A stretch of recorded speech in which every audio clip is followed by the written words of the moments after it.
अर्धदग्ध युवक उद्धार भुवनेश्वर रसुलगढ़ कोचिले हाटरू उद्धार करा निआरे पोड़ी हो जाइछंती सेलून कर्मचारी आत्महत्या ना निया लगाई हत्या उद्यम कारण अस्पष्ट रही गुरुतर उद्धार युवक को एम्स को स्थानांतर करा घटनास्थल में शहीदनगर थाना पुलिस पहुंची तदंत आरंभ कर युवक परिचय स्पष्ट हो नथिबा बेले पुलिस प्रत्यक्षदर्शी को पचराउचरा जारी रखी। Tapas Parida Bhubaneswar reporter phone line जोड़ी होती तापस किभଳି भाबरे तांकर निया लागिला एवं एपर्यंत किसी परिचय स्पष्ट हो पारुछि कि तापस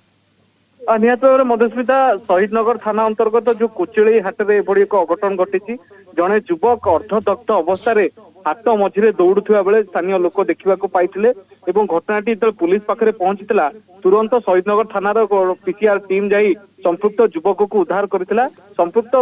युवक ना मंगू डाकुआ से तारिणी बस्ती में रुहे बोली जहाँ सूचना मिली एवं पूरा 50% शरीर पोड़ी जाइथिबा अवस्था रे ताकू एम्स स्थानांतर करा जायछि सेठार ताकर चिकित्सा चली जहाँ कहा जाउछि जे सकाळे से केउ कारणरू तांको देहरे निया लागिला सेटा केही देखि नथिबा बेले पुलिस घटनास्थल में पहुंची एवं स्थानीय लोकों को पचराउचरा करछन्ति किए प्रत्यक्षदर्शी अछन्ति केउ कारण पई निया लागिला से निजे आत्महत्या करने उद्यम करते ना ताको कहीं जो पेट्रोल ढाली देहरे निया लगेवा चेष्टा करथिला। ये संपुक्त घटना जानिया सेठाकार जो सीसीटीवी फुटेज रही हाट में जो माने उपस्थित थिले जो लोक एवं जो माने देखिचंती एभली घटनाक्रम से सब किछि को जानिया घटनास्थल में शहीदनगर थाना पुलिस रो गोटे टीम छानबीन करुछि एवं अन्यपटे अन्य एक टीम